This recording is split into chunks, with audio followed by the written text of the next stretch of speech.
This is Dali again, and this is one of my one-take video. So if I say something that's wrong, please forgive me. So for the people who don't know about me, just a very brief introduction. My name is Dali Ma, and I'm a fashion photographer based in LA, focusing on fashion editorials, studio fashion shoots, magazine fashion shoots, and all that stuff. So this is my portfolio/website, and if you're interested in fashion photography, I'd encourage you to check it out. Before any further ado, let me focus on the content today.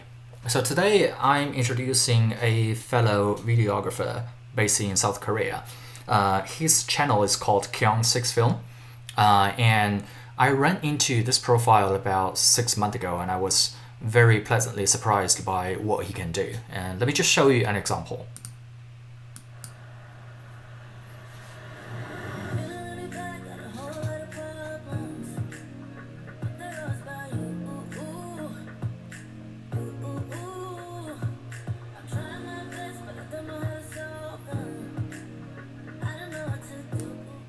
So basically within the first few seconds, I would say, it's fairly obvious that this guy has a very unique style going on.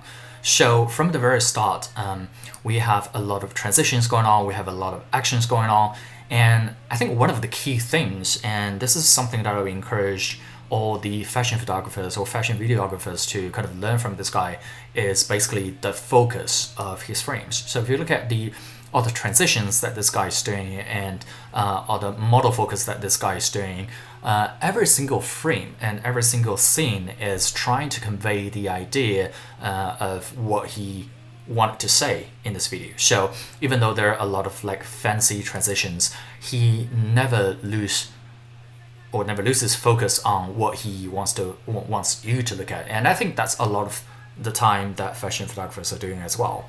And I think another thing that's really great, amazing about this videographer is basically the transition between scene to scene, and there will be an example very shortly.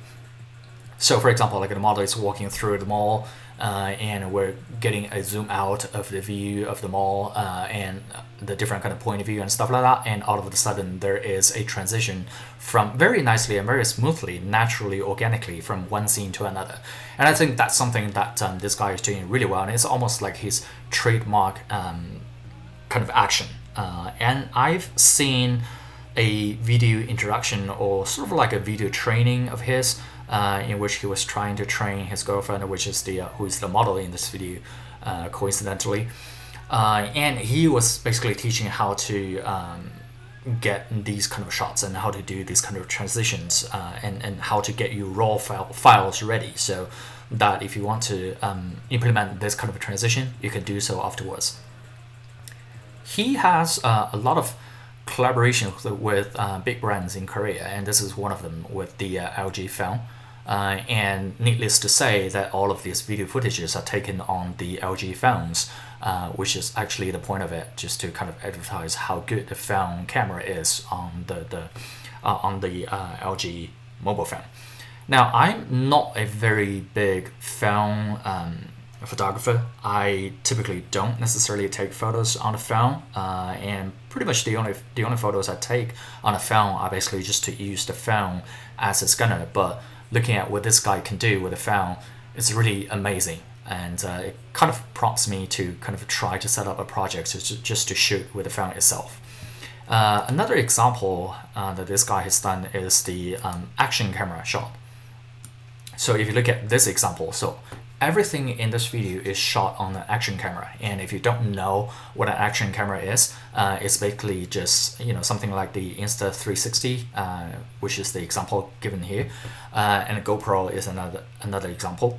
Now the difference between an action camera and a professional camera or a DSLR is the action camera don't necessarily have a great point of view, a great depth of field. So if you look at the images themselves, you will see that there is little distinction between the subject and the background. And that is going to be a problem if you want to create that kind of a dreamy effect to most people. But I think what this guy did really well here is basically just to, compose the shot really well. so that he's not hindered as much by the depth of field, which is, some people take advantage of it because it can easily create that dreamy feeling.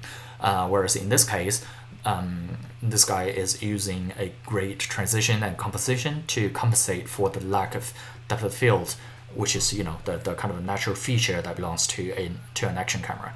So when you look at the scenes, you're not necessarily just focusing on the dreamy effect of all the shots, but instead your eyes are following the model, which I think is quite important in fashion photography as well.